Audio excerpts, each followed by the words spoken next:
All right, hello, and welcome back to the Own Accord podcast. We have a great, very prestigious show here ready for you today. Me and Tyler are going to be handing out our wrestling awards for the year 2023. Tyler, how you been? Pretty good, man. Can't complain. Wrestling's been great this year. We got some good awards to hand out. We got some close competition with a couple of these awards, Ben. Absolutely, absolutely. Yeah. I'm very excited about the crop of nominees that we have. I'm very excited about the group we've put together. I'm very excited about the awards that we've been able to put together. So here's how the awards kind of work. So first, we each came up with the awards, and then we each came up with three nominees from each company. I was tasked with bringing three AEW nominees to the table, and Tyler was tasked with bringing three WWE nominees to the table. And from there, we're picking from that group of nominees for each award. I believe we have about eight-ish, nine awards for you today. Tyler, anything else? No, let's get right into this. I'm excited. Absolutely, me too. So if you see me looking down, it's because I'm reading off my phone Me the too. Me list too. of nominees. First, we're starting off because it's only right because it's opening the show. The entrance of the year. Oh, we're starting off entries here. We're Okay. starting with entrance. Do Let you me want read to the go first? nominees. Should I Let me name mine? read the nominees. Holy shit. Dog, Oh, I they thought we don't were. even know yet. Okay. The Guns, the Many Men entrance. Bad Bunny at WWE Backlash. MJF at All In. The Usos at WrestleMania Night 1. Sting and Darby Allin at All In. Cody Rhodes at WrestleMania Night 2. And it's the first award where I'm already cheating, but I couldn't leave this off even though it's not technically AEW. Kenny Omega at Wrestle Kingdom. Tyler, who is your winner? Let me break this down. I'll give you my top two first. Okay. Mhm. Bad Bunny and MJF are my top two. Okay. The MJF entrance went dumb stupid. No, at yeah, all. absolutely. It went dumb stupid. Him being pushed out on that card. Mhm. But that Bad Bunny entrance, when he came out, it's the fact that every single fan there knew every word to that song. Yeah. That place was electric, man. No, That was ridiculous. That was special. And yeah. I think we both know. Those were the two above the rest. No, we don't know this. Oh, I thought we would agree on that. No. But after all that being said, I am gonna say MJF had the best entrance of the year at All In because that was amazing. It was amazing. Bad Bunny was great. Don't get me wrong. Bad Bunny was great. But that MJF entrance went crazy. That was like a final villain entrance. That was like the perfect entrance for him 100%. at that time. Yeah. I am also going with an AEW entrance, but let me just run through the nominees really quick. Bad Bunny at Backlash, obviously spectacular, amazing. We had MJF at All In was, I mean, that's my guy. That's MJF. The Usos at WrestleMania Night 1, you brought to the table with Lil Uzi Vert, obviously. Yeah. I love Uzi. That's super cool.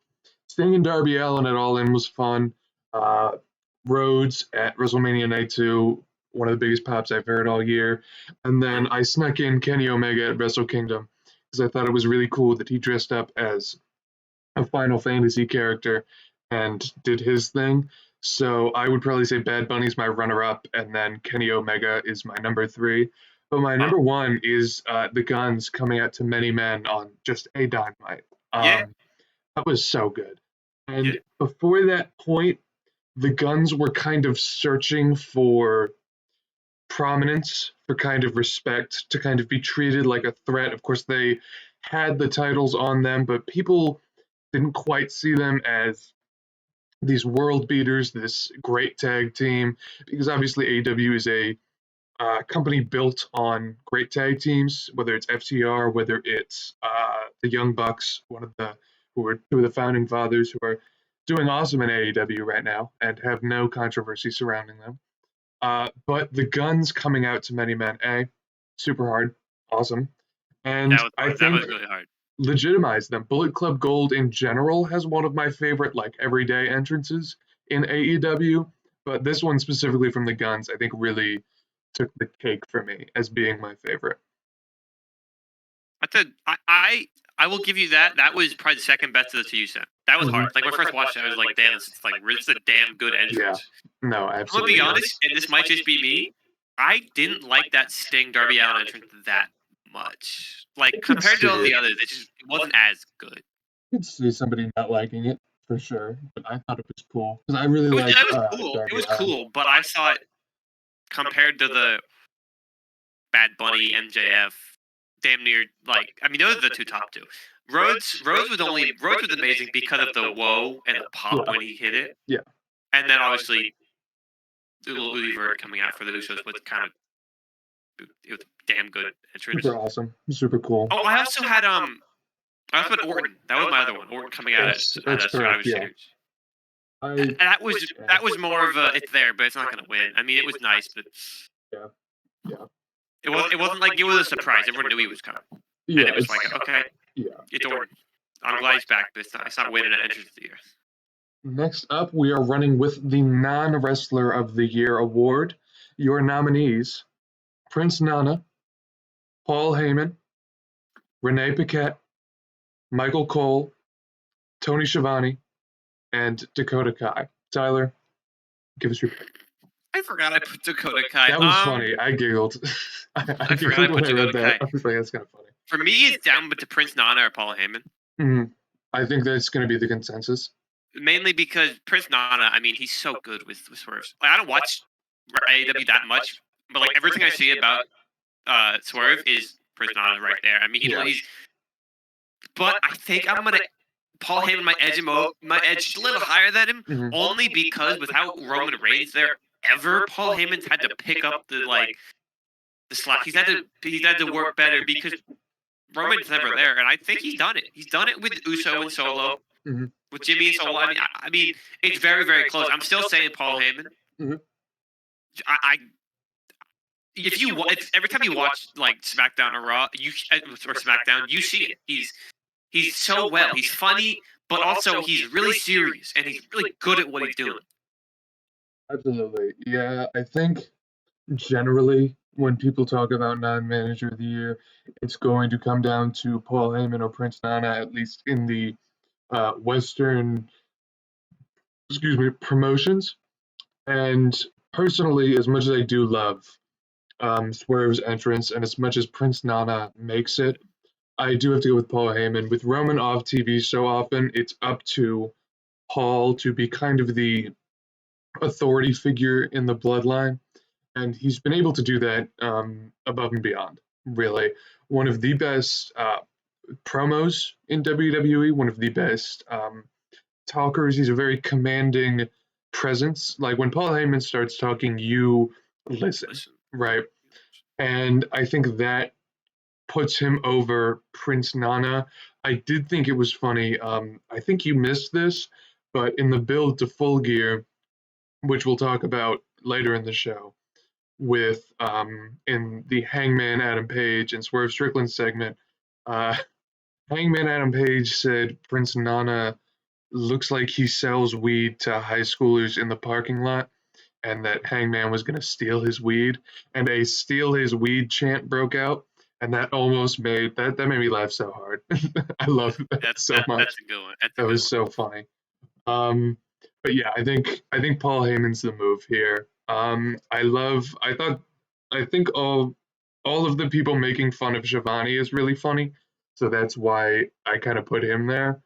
Dakota Kai made me giggle. Michael Cole is obviously also a great pick just because of how much he does on commentary. That But man, yeah, he's great. Dakota Kai for me was kind of like she doesn't wrestle, she's hurt, so fuck it. Yeah, she's a non-wrestler at this point, really. Yeah, something like that. Yeah. Yeah. All right, but next we are going to kick to the. Let me find it. Let me find it. Feud of the year.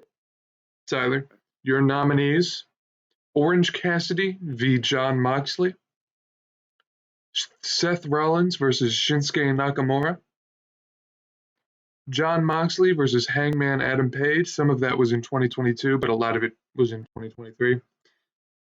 Carmelo Hayes versus Braun Breaker, MJF versus Bryan Danielson, and Roman Reigns versus Sami Zayn. Tyler, who are your picks? Let me preface here before anyone goes, "Oh, you're not picking AW people." I don't really watch that much AW personally. I don't. So I'm gonna choose only because I think it was great. It was great storytelling, and I don't really watch the ones on AW. I'm picking Reigns Zayn Mm-hmm. mainly because Sami Zayn in that bloodline spot, he murdered that shit, man. He killed that for like 6 months. He's sitting there, just being the funny guy, funny guy, funny guy. Finally turns on him. The storytelling was amazing at that match. I mean, you remember that. Yeah. It wasn't a long feud, but the storytelling at that match in Calgary, I believe they were in Calgary, it was amazing. Montreal, I think. They were in Montreal, Or and it was made better by the fact that before the match started, it's like, oh, the Usos can't interfere because they have the DUIs. They can't go to Canada. It was funny. It was funny, and then they just appear, and then they super kick Sammy. You can't be here. You can't be here. You wait a minute. I really like that match. I would say I put Carmelo versus Braun Breaker because they had so many bangers. I know you were thinking Ilya Carmelo. I saw Carmelo Hayes V, and I was like, oh, W move. He's putting Carmelo and Ilya in his WWE feud of the year. Can you explain a little bit why? Because I feel like I would argue at that point I was watching some NXT. I didn't really watch the Carmelo Ilya matches, but I did watch some of the Carmelo Braun Breaker matches, and I'm not gonna lie, I really like both of those. I really like Carmelo. I really like Braun Breaker. I think he should come up to the main roster soon.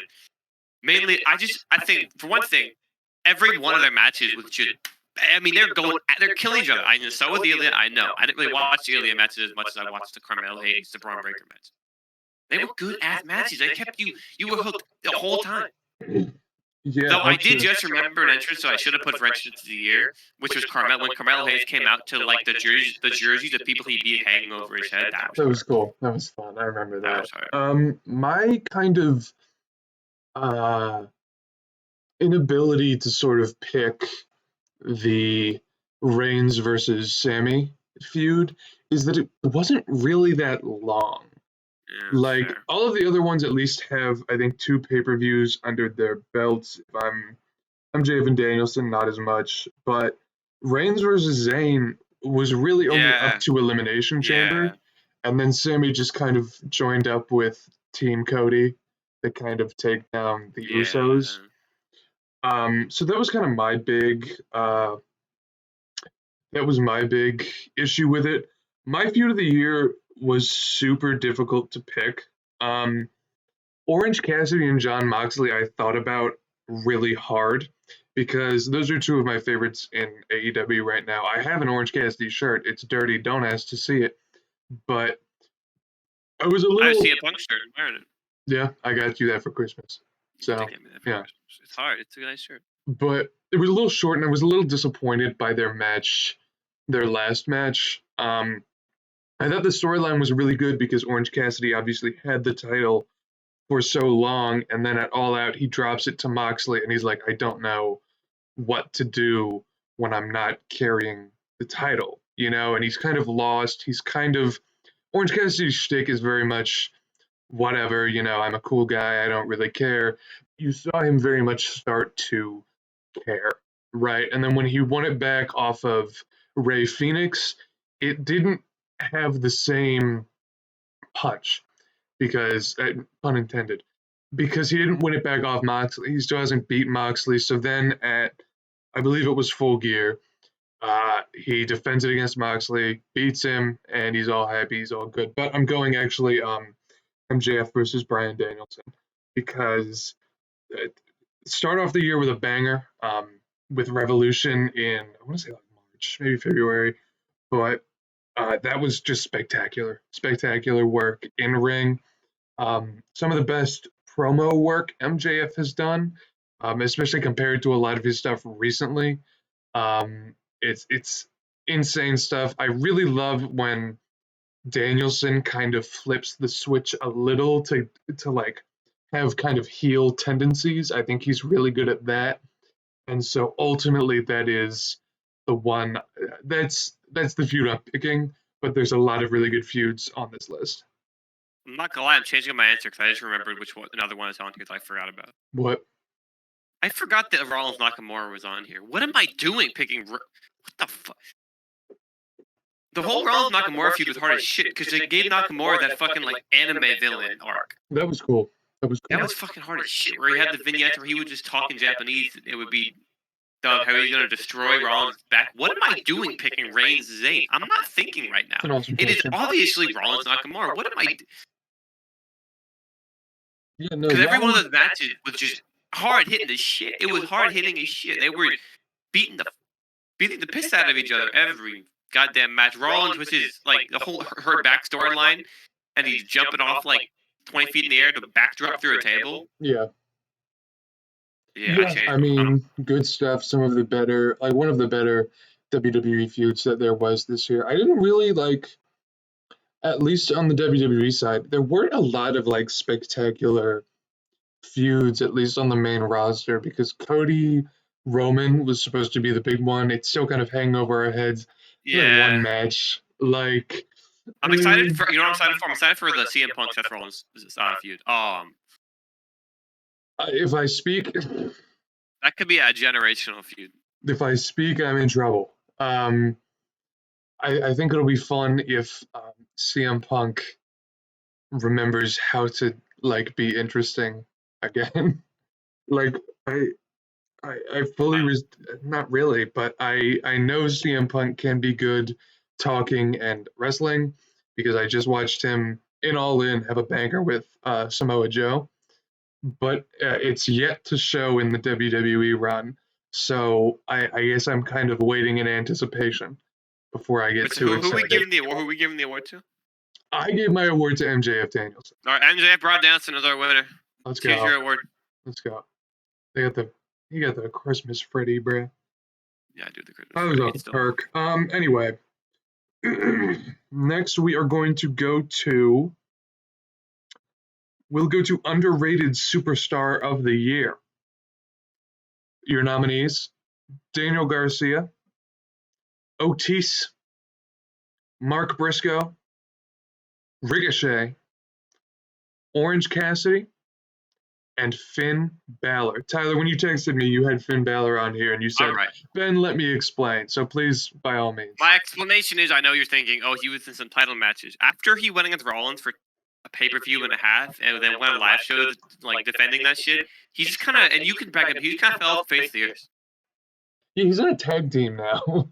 He's been putting up kind of like fine. He's putting up not fine. He put up great matches with Priest, but I feel like the way I'm saying underrated purely because he started off the year in high-profile feud with Rollins, then going after Reigns for like a day, and Edge. He had two high-profile feuds, and then they just stuck him in a tag team with Damian Priest, and he's been putting on great matches. But I feel like no one's gonna say shit because it's a tag team match with Damian Priest, and I'm like, I'm not a big Damian Priest guy, so I feel like that man was so high up, and now he's been thrown down to the honestly on the mid card. Yeah, he had a W match with Rollins at SummerSlam, and he is one of the better technical wrestlers, in my opinion, in the WWE right now. And they just kind of stuck him in a tag team with bisexual Undertaker, and it's kind of weird to me. Like when you have a guy of that talent, when you have a guy who can be holding a major title like Seth's title, it's odd to me that you wouldn't do that. Hell, low-key, I would want to see him maybe against Gunther for the Intercontinental. I think that could be fun. That'd be a banger. It'd be big. But also what they're doing is they're doing the whole Damian Priest as the leader storyline or Rhea Ripley. I mean, it's just I'm not glad. I just don't like Damian Priest. I never have. And I hate the fact he's boring. He's so boring. I'm not the only reason that I like the Judgment Day for me at all enjoyable right now is I really like Dominic Mysterio, and also R-Truth is kind of like, come on, he's doing this shit. Absolutely. Is that your pick? Is Finn Balor your? Yeah, I think I'll pick Finn Balor.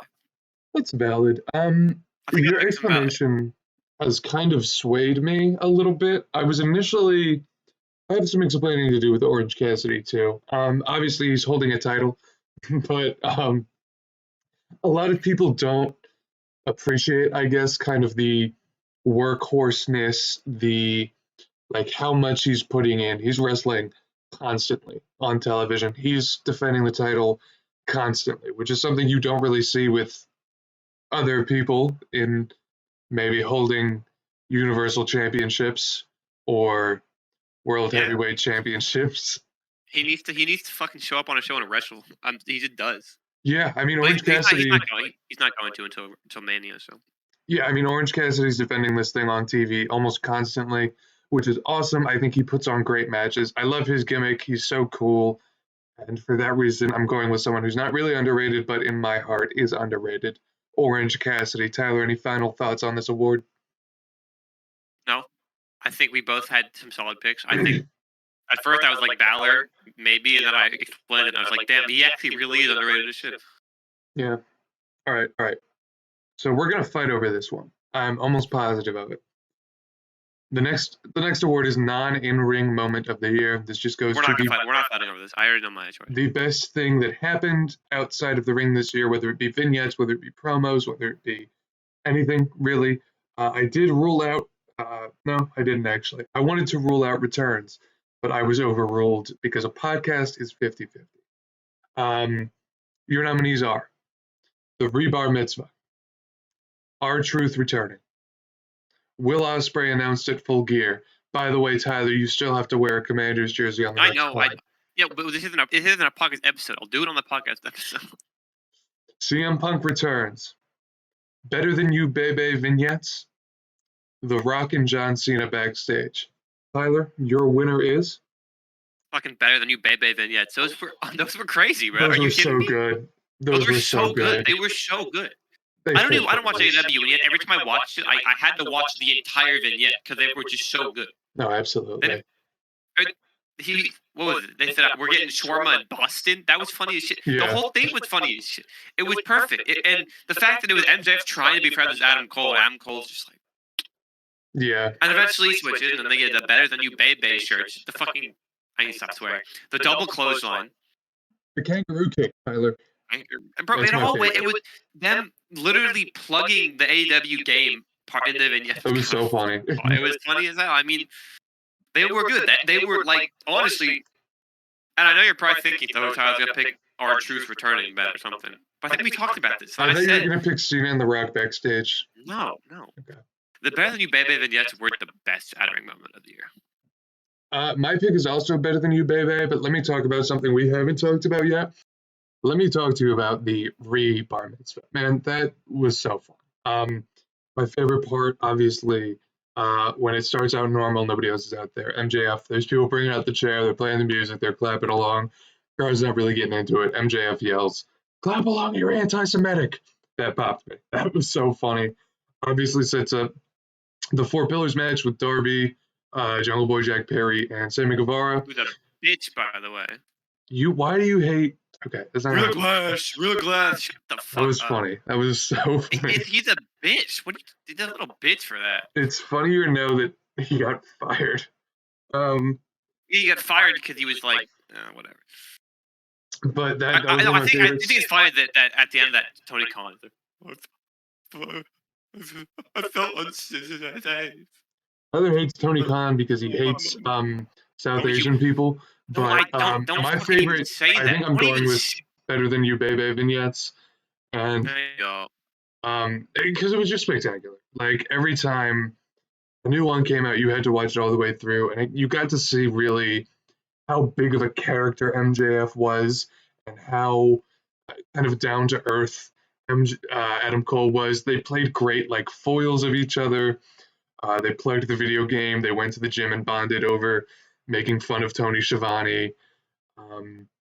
They got food in Boston. I don't know, they got Chinese food in Boston. That was funny. Yeah, that was really the story of the summer in wrestling, more so than SummerSlam, more so than anything else in any company, really. Yeah. Final thoughts? Yeah. All right, next up, we have to go with pay-per-view of the year. Your nominees are AEW Full Gear, WrestleMania Night 1, All In, Survivor Series, Revolution, and the Royal Rumble. Tyler, your winner. I'm down to AEW All In at WrestleMania Night 1. Yeah. WrestleMania. I'll go WrestleMania. And why is that? I just think it had I'll go WrestleMania Night 1 because I think it had match of the year for WWE that night, which would be, in my opinion, I don't have to say it if you don't want me to say it. I know what you're talking about, and it was night 2 of Mania. No, it wasn't the triple Yeah, threat. it was. Sorry? It was? The triple threat with night 2? Yep.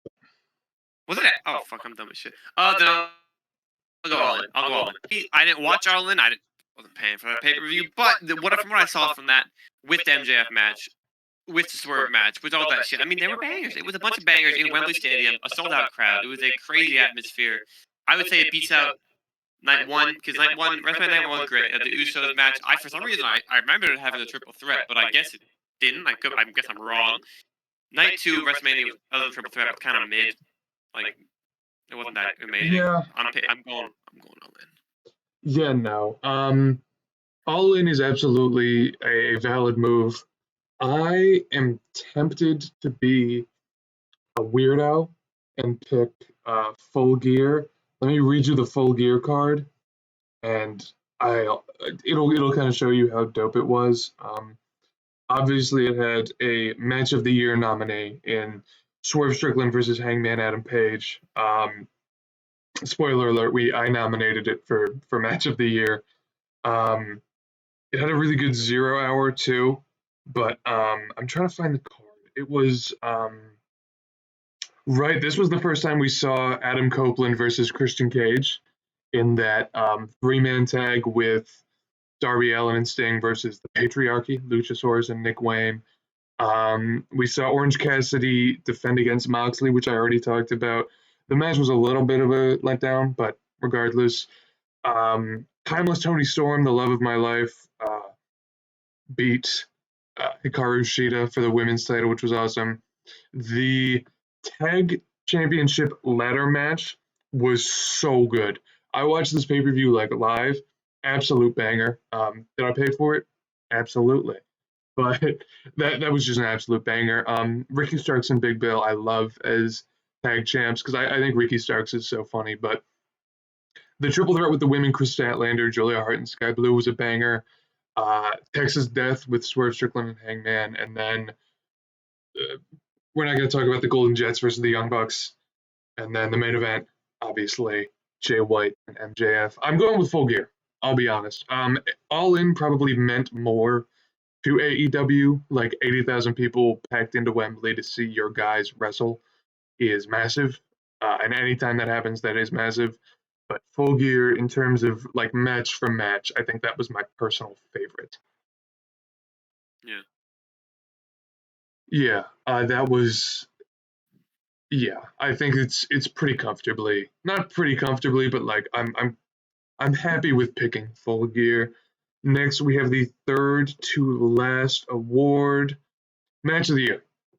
Your nominees: Hangman versus Swerve Strickland at Full Gear, Gunther versus Sheamus versus Drew at WrestleMania Night 2, Bryan Danielson versus MJF at Revolution, Reigns versus Sami Zayn at the Elimination Chamber, Omega versus Ospreay at Forbidden Door specifically, and then Seth Rollins and Shinsuke Nakamura in Last Man Standing match. Tyler, your pick.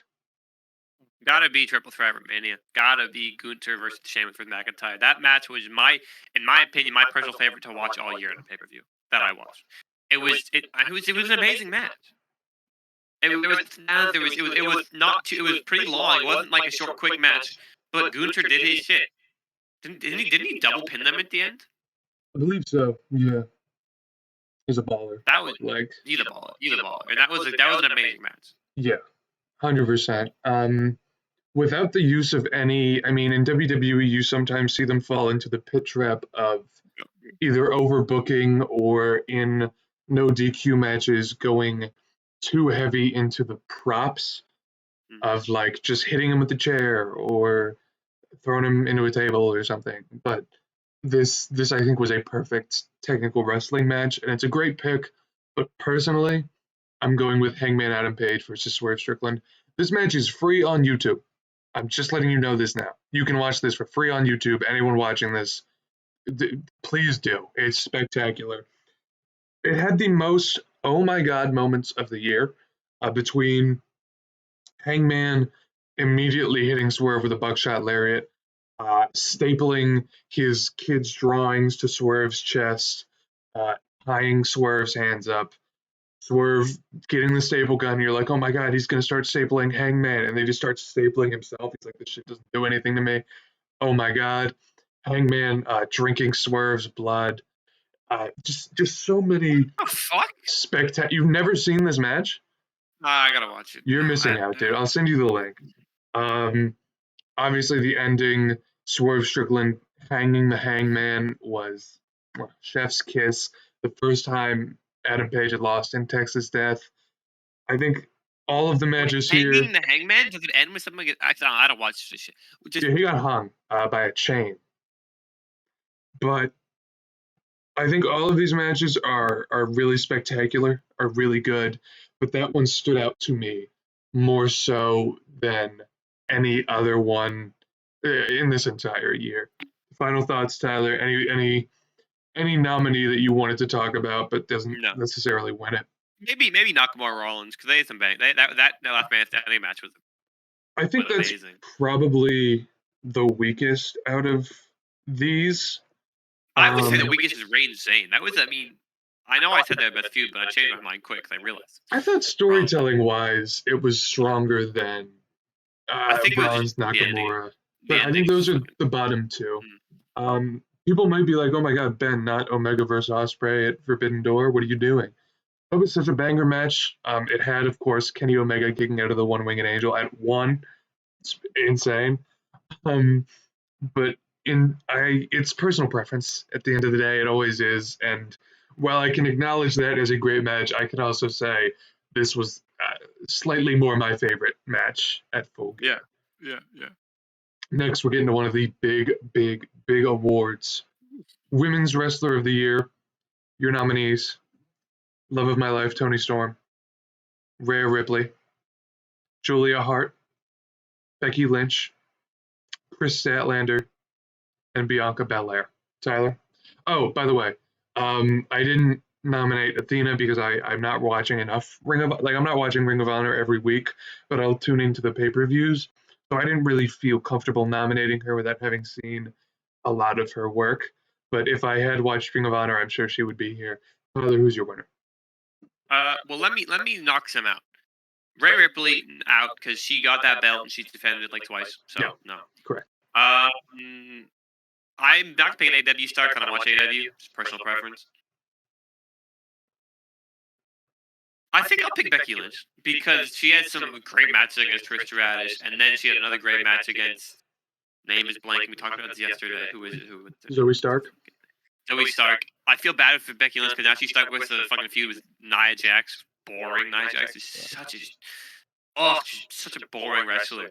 But I mean, she's making it work. She's beating her in every way on the mic. They haven't had a match yet, but when they do, I assume she'll outclass her in every way. In the ring, she's had a great year, honestly. Aside from the fact she hasn't had a bunch of title shots, but she didn't need them. She's made it work. Yeah. And she did hold the NXT Women's title for a while. She did hold. I forgot about it. She held the NXT Women's title for like a month, maybe. Yeah, two. as much as I mentioned offhand in a TikTok the other day talking about AEW that the women's division is a mess, and it is. And I kind of skirted it by saying, "Oh, I don't want to talk about it because it's its own like 10-minute video." And I told you, "We're like, talk about the AEW women's division." So watch out for that TikTok soon. I'm gonna yell a lot, but that's why I'm not kind of picking any of the women's wrestlers from AEW, even though I love Toni Storm, obviously, and a lot of them do great work, but they're not given a lot of the opportunity that they should. I'm going with Becky Lynch as well. I thought Rhea Ripley's case kind of starts and ends with Charlotte Flair at WrestleMania. That was one of the best women's matches of the year, and that if you wanted to build a case for her, the case would be built on the foundation of that match. But I would say I liked Becky Lynch a little more. I thought she had a great, um, was it Backlash or Payback? I always mix the two up. The steel cage with Trish Stratus. Everybody was hating on that match, bro. Everyone on Twitter was like, "This match is gonna suck," and I was like, "Becky Lynch is good at her job. Maybe we should give her a chance." And we did, and it was a really good match. She held the NXT Women's title for a bit, which was a great way to put younger women in NXT over, give them attention, give them some spotlight. It was a great thing to do. She wrestled, obviously had a great match with Tiffany Stratton, I believe her name is. The Barbie down. Yeah, Trish Stratus and Tiffany Stratton I always mix up. But yeah, I think it was no, it wasn't. It wasn't. It was we talked about it yesterday. You said Tiffany Stratton, but it wasn't Tiffany Stratton. I think it was. No, one sec. The one she's in NXT. She's got a match on. It wasn't Tiffany Stratton. It was Tiffany Stratton. The person who beat her. I'm thinking of the. No, not the person who beat her. I'm talking about who she had a main event match on NXT with them, and I liked it. I was thinking of her main event on Raw with Tegan Knox. Trish Stratus' like protege. Zoe Stark. We had this conversation yesterday. I know, and I always forget the name. Yeah, but I think that's kind of Becky Lynch's case. If I remember correctly, she had a Mania match with where she was tagging with Lita, which was dumb, or maybe it was China, but that was stupid, and I didn't care for it. But everything after that, good stuff. Loved it. Women's Wrestler of the Year. Tyler, any final thoughts? No. All right. We're gonna argue about your Men's Wrestler of the Year nominees, but first, here they are. MJF, Gunther, Bryan Danielson, Seth Rollins, Hangman Adam Page, and Chad Gable. Tyler, your pick? I'm choosing MJF. Okay. I just have a question. Yeah, what's up? Why is Chad Gable here? Because he puts on bangers, bro. All I'm saying is he put on banger after banger after banger. And I put him on here for one reason only. I went to a WWE live show this year, and that man had a match against Gunther that went 30 minutes. That was a fucking banger the entire time. He's not my winner. I'm putting him on here as like an honorable 6th place mention because that man had a great year. And I don't think people are talking about it. He had one W feud is my thing. He had one spectacular feud that I thought you were going to include in your feuds of the year list, which I think you should have. But with Gunther on TV, pretty much I think all the matches were on TV. And he had one at a live show that was a banger, bro. It was like a 30-minute match where I honestly I knew Gunther wouldn't lose on a live show. Yet somehow I still was like, oh my god, he's about to lose. Yeah, but that's kind of the thing is before and after that he's stuck with Akira Tozawa after that, and before that he was just kind of wasting away in the tag division. So I didn't really see the vision there. Can I explain my choice? Or are you just gonna for MJF? Absolutely, my bad. I forgot. I don't watch AEW, and for me picking MJF should show you how good of a year he had. Because I'd watch his matches on YouTube. I'd watch his promos on YouTube. That man with a beast. We already talked about the vignettes, the Better Than You Bad Bad vignettes. That run of him up until when was it? When did the Better Than You Bad Bad vignettes start? Beginning of summer, I think. That run of the whole summer with that. At the end of summer when Cole got injured, he hasn't been as great since Cole got injured. He's been the face. He hasn't been as great as the heel persona MJF, but his matches have still been great. We'll probably find out who the devil is tonight. Probably that was tonight. Tonight is World's End. I hope so. Because I'm getting tired of it. I think it'll be Tony Khan. That would be hilarious. I have so many bookmarked tweets ready if it is Tony Khan. Yeah. But how hilarious would that be? Do you have a different prediction? Funny. Do I have a what? Do you have a wrestler prediction? Oh, for the devil. Adam Cole. That'd be maybe. If it's Jack Perry, I'll lose my shit. Jack Perry's so boring. No, he's not. He's so boring. He's fine. People only hate him because Punk punched him. Like, but Boring as fuck. my thing is with MJF, he did have an amazing year between main eventing All In. He had 2 matches at All In. Main eventing All In, the match with Danielson, the match with the Four Pillars, the match with Jay White wasn't as good, but it was still great. The match with Kenny Omega on TV, the promos, the storylines, just everything you could ask for. Hangman Adam Page at some of the matches of the year. He had a great feud with Jon Moxley. He had a great feud with Swerve Strickland. I've got Bryan Danielson here because he put on banger after banger after banger at Forbidden Door, at Revolution with MJF, at who am I forgetting? He went against Ricky Starks at a pay-per-view that I'm totally blanking on right now, but it existed and happened, I promise. But at the end of the day, I have to go MJF too. MJF, I just love so much. He's my favorite wrestler currently working, and I think there is really no reason it can't be him. Like, he does everything at such a high level. It would kind of be dumb not to. Gunther's also a spectacular wrestler. Everyone else I mentioned obviously spectacular as well, but I don't think anyone quite uh, combines everything so perfectly as MJF does. Tyler, any more thoughts? I'm sorry. You picked MJF, correct? Of course, yeah. Okay. I thought you did, but like I didn't hear the word "I pick MJF," so I was like, "Is he gonna?" Yeah, no, I'm picking MJF. Uh, Is there anything else you want to say about this year in wrestling before we wrap it up? it was a good year, man. It was a good year. We had Solid year. some shit happen that I don't think anyone saw coming when the year started. No. I don't think anyone saw CM Punk return to WWE. I don't think anyone saw years. R-Truth returning, man. No, yeah, that was more. Yeah. Jay White came over to AEW this year too, and that's awesome. I love Jay White.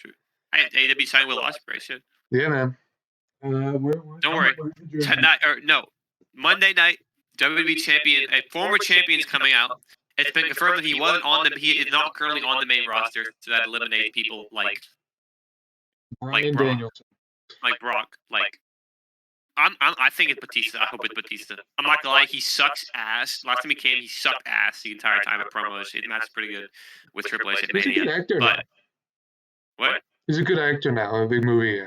And he's a good actor now. He's been doing great stuff. A lot better than a lot of the other wrestlers turned actors who you might see.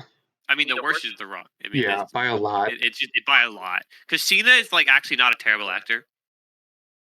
It's not great. Not calling him good, but not calling him terrible. But Batista's actually pretty solid. The Rock just plays The Rock in every fucking movie. Yeah, it's lame. It's boring. Yeah. But we don't have anything else for you today. Nope. Thank you so much for watching. It really does mean the most. If you like this kind of content, if you agreed with our picks, tell us down in the comments. And if you didn't, anything you didn't like was Tyler's idea, so make sure you harass him on Twitter. But that's all we have for you today. Thank you so much for making it all the way through, and I'm gonna catch you.